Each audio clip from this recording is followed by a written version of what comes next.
Undertale Yellow is a fan game that has been worked on for 7 years. It has 3 different routes just like the original game, with new characters, areas to explore, and more. Today I'm going to do the Pacifist route, which means I can't kill anyone. Before I start the video, don't forget to like and subscribe for more content like this. If you want me to play other fan games, let me know in the comment section down below. So let's get straight into the video. We started off in the ruins just like in Undertale, but I felt something was off. After taking like 3 steps forward, I had encountered a frogget. After complimenting it, Toriel popped out of nowhere and told the frogget to get lost.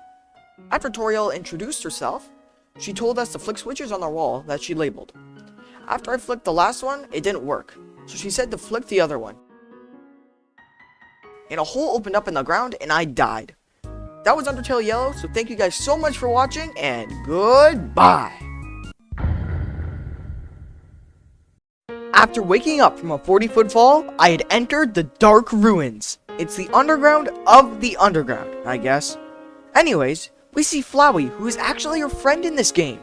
He tells you to dodge the bullets, so I obviously hit them like 6 times in a row. That made Flowey think I dropped out of elementary school. After that, I encountered our very first original enemy that looked pretty familiar. Yippee! Anyways, I seen this hooded man, so I followed him. After navigating this cornfield with these cute but deadly corn cobs, I had encountered a mirror. I died to this mirror. What? I never said I was good at Undertale games. After some more navigating, I had encountered a bat. The bat told me to shut up, so I returned the favor. We finally met up with the hooded man, who reveals that he's the vampire from Sesame Street. He can help me count how many deaths I had on this fight. Ah, that's 1. After we made friends with this guy, we make our way into Snowden. After escaping from the ruins, we have found ourselves in Snowden. In this winter wonderland, there are new enemies, like this igloo crab thing. We also meet this blue bird lady. While we are trying to move through a path, these mugs won't let us pass unless I beat them in a memory game. After I absolutely destroyed them in a memory game, we move on into Honeydew Resort. After buying some items in the resort, we move on. Side note, I actually didn't buy the armor in the shop, so that means I've used the feather throughout the whole game. So that made it much more difficult to beat the game. Anyways, we found ourselves in front of the bird. I found out that she was a member of the Royal Guard, so she wanted to fight. I found out that her name was Martlet, and that fight was, well, very difficult with just my words and a feather. After dying many times, I finally spared her. After that, we jumped on a raft and sailed away. But Martlet never went this way, so...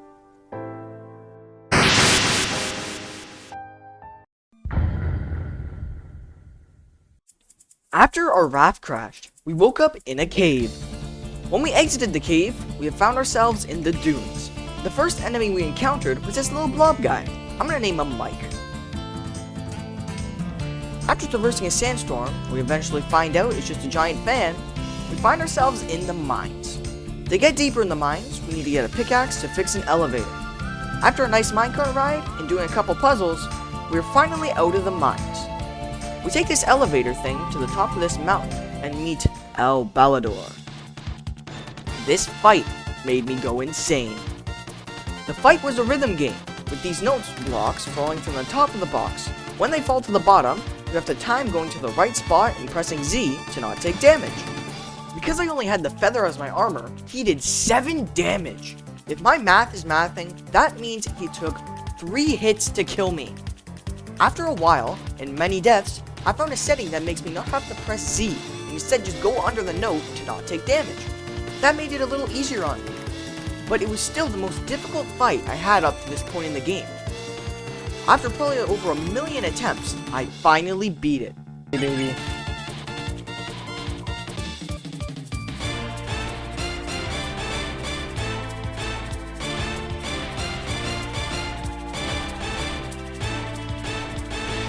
Go hit, first part.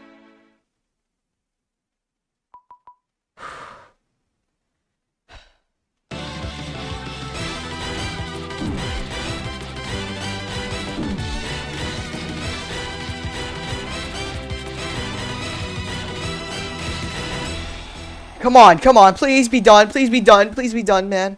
You're done, right? You're done? Are you done? Are we done? Let's go! Yes! Oh my god! Oh my god! You have no idea how long this took me. This took me like 2 hours to beat. When we got off the mountain, we met up with Martlet. After finding a town, we meet the Feisty Five. The leader, Starlo, brings me to a bar and goes on stage to introduce me to the town. Side note, I didn't know that there was a shop in there, so I didn't buy any heals. After we leave the bar, we met Soroba. When I went back to the bar, we talked to Star, and he said that we were going to do a bunch of random things, like a duel, some train puzzle thing, and more. After all of that, the other four eventually wanted to fight. This fight was very difficult. Not that bad at Undertale games, but with a feather, it makes it hell. The Feisty Four was a small fight that wasn't supposed to be difficult. The fight was that each member attacked 2 turns on their own, and 1 turn with a partner.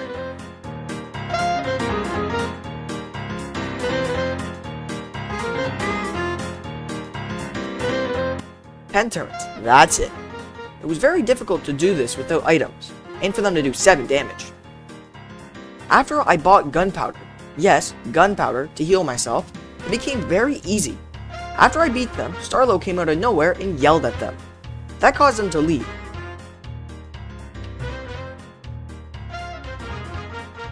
And Starlo was all alone. We followed Star and he blamed us on all this stuff because it was all fine before we came. So now Starlo wanted to fight. Starlo didn't fight fairly though. He wrapped us in his lasso, so kept on bringing us back to the middle of the box. Eventually, Star brings out his gun. We make him shoot the lasso so we can be free.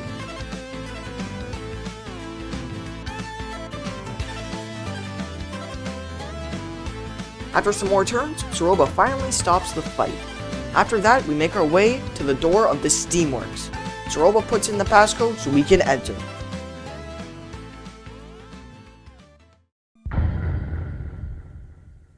After Soroba puts in the code, we entered the Steamworks. The Steamworks was the old place that powered the underground, until the core came and took its place. Anyways, we did a couple puzzles to turn everything on.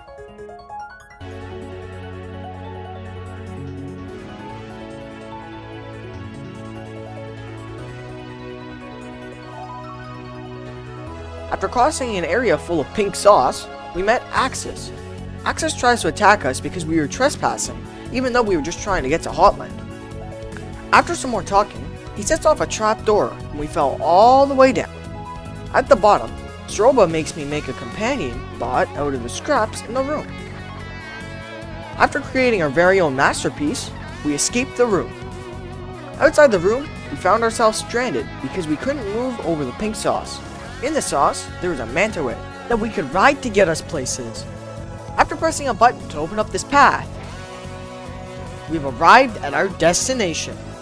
When we went through the door, Axis came out of nowhere and chased us.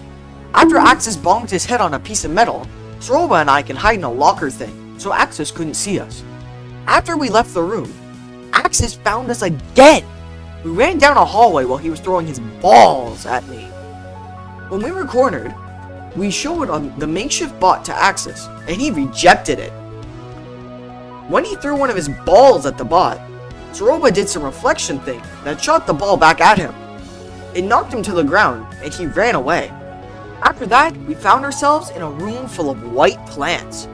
When we stepped on a platform that was actually a robot, it wanted to fight. This fight with a feather was very difficult. So after dying a couple times, I decided to grind up some gold by sparing a bunch of robots to buy stuff from a vending machine. After buying the armor and heals, I destroyed the fight. After finding Axis again, we played this mobile game ad with him to get through a door. After we went through the door, we got some information on Soroba's husband, Chujin. He used to work at the Steamworks, and he used to make robots for the Steamworks. Soroba said that he pitched us ideas of a guard bot called Project Axis. He made many models and presented them to Asgore, the king. All the presentations failed. After putting in the right passcode to the elevator, we got off. We went to this giant computer to try to shut down all the robots. After going down a pathway, a wall split me and Soroba up. When we walked farther in the room, we seen Axis, who was shut down. When we walked past him a little bit, he turned on. He wanted to fight, but on his system, he said that I wasn't a threat. So he gave me the top of a garbage can so he could fight me. This fight was difficult. It was like Undyne's fight, because we had a shield, but this time I could move. In the fight, you were supposed to block attacks until his meter charges up for him to throw one of his balls at you. When he does, you're supposed to deflect it and hit him to increase his health. At one point in the fight, he literally uses the Kamehameha on you. He also goes Super Saiyan. And you have to break these power generators to be able to deal damage to him. When you hit him with a final blow, Soroba shows up with the beautiful creation, and he loves it. After that, Soroba wants to take us to Hotland, but Starlo stops her. He says that he was cleaning her house for her to move back in there, but they found a trap door. He asks what is happening, and what really happened to her daughter, Kanako. Soroba responds by mumbling to herself. He asks why she needed Clover, us. After that, she ran off into the elevator to go to Hotland. After that, Starlo brings me back to the dunes.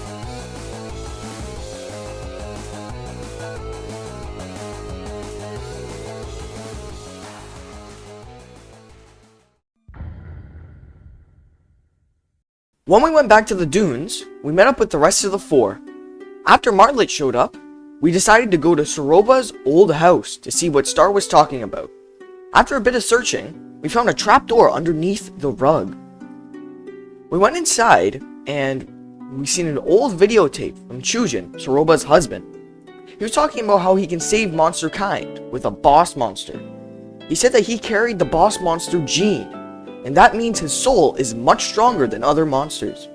He said that boss monsters are immortal until they produce an offspring. He was wondering if anyone could become a boss monster, like their daughter, Kanako.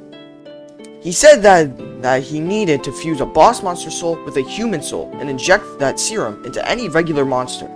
Unfortunately, he experimented on himself many times, so his soul deteriorated, and he doesn't know how much longer he has left. But he said that his theory is truly possible, and that this message is to Soroba, that she can continue this research until it finally works. He said to look for the next human that falls in the underground, someone pure of heart, like us. He said to take their soul and fuse it with a boss monster. He said to fuse it with any other boss monster but Kanako. He said that she needs to live a happy life unaffected by his endeavors. That is his final wish. After we exited the house, the four were there, waiting. They said to go to Hotland and find Soroba. So we did exactly that. After we went on this elevator, we've arrived in Hotland. When we went on this balcony, we seen Martlet. After she gave me a little fist bump, we were off to find Starlo and Soroba. After walking around a bit, we found Soroba. We seen that Soroba and Star were arguing, so me and Martlet stepped in. Star was angry at us because I was here, and Soroba needed our soul. She said she needs to get to the lab because Kanako is there. After some more talking, Soroba's had enough. So Star told Martlet to run, so she grabs me and Soroba does not let that slide. So she hits Martlet pretty hard. So Starlo runs at her and she slams him to the wall. Now Soroba wants to fight.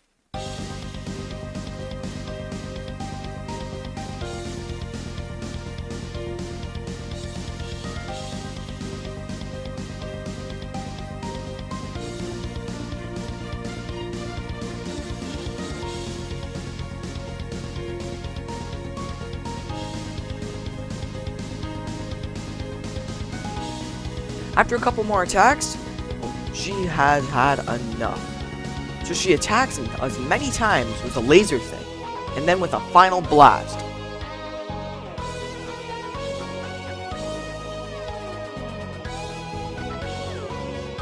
But before it hits, our soul awakens.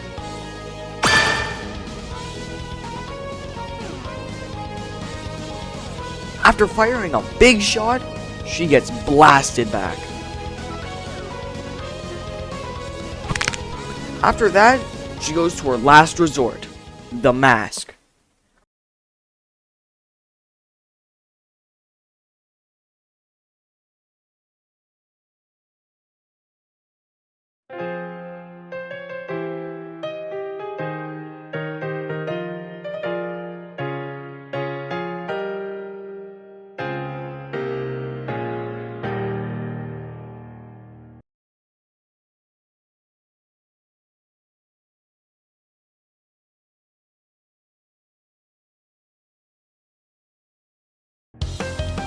When she puts it on, she gains insane power.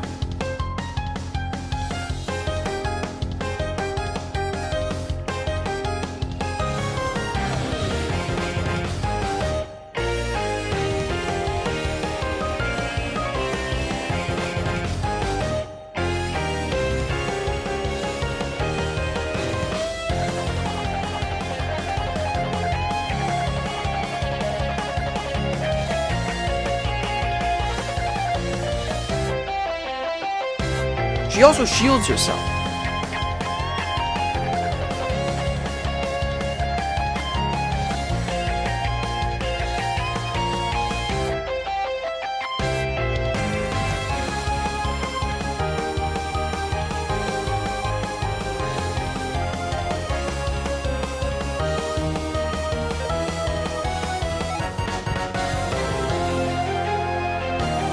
After breaking the first shield, cracking her mask, a memory plays. It shows her and Chujin. Chujin is insanely weak after the experiments, and he wants to spend his last moments with Soroba and Kaneko.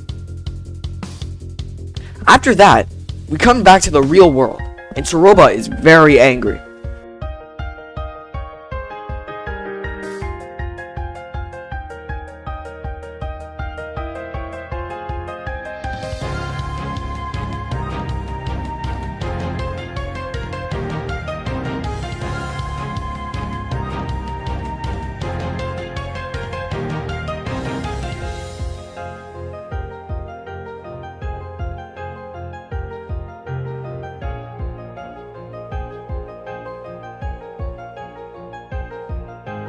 After breaking the shield and cracking her mask for the second time, another memory plays. This memory shows Kaneko rewatching the video that Chujin put up for Soroba. Kaneko finds out she's different, and that she thinks her father would have lived much longer if she wasn't there. Kaneko thinks that Soroba has removed all the corruption out of the soul, so she tells Soroba to inject the serum in her. After she does, Kaneko's soul cracks, and she collapses into the arms of Soroba. After we return to the real world once again, Soroba is pissed. She sets up her final shield.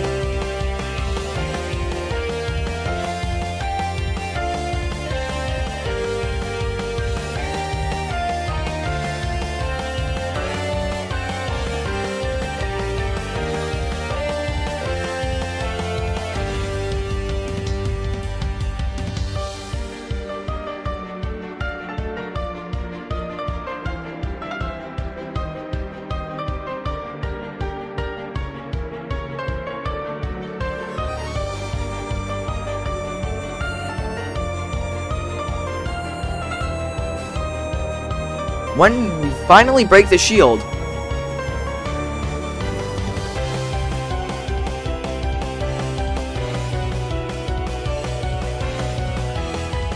we break her mask.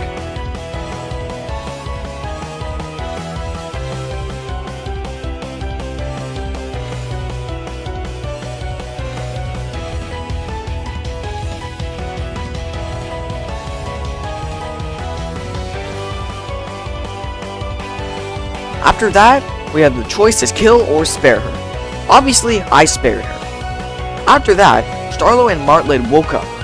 We talked about how Chujin has already had an impact on monster kind, and that he did not need to make some serum to change the world. After we helped Soroba get up, they discussed on what to do with us. After thinking a bit, we made the decision to give up our soul to Asgore. When we put our soul in the container, I gave Martlet my hat, and Starlo my gun. When they all left, I died. For real this time. After that, we seen Soroba, Starlo, Martlet, and Dalv, the Sesame Street guy, put my items on a raft and pushed it into the water to sail away. Thank you guys so much for watching this whole video. It took a long time to make, and if you guys want me to do the genocide route for this game, let me know in the comments down below. And goodbye!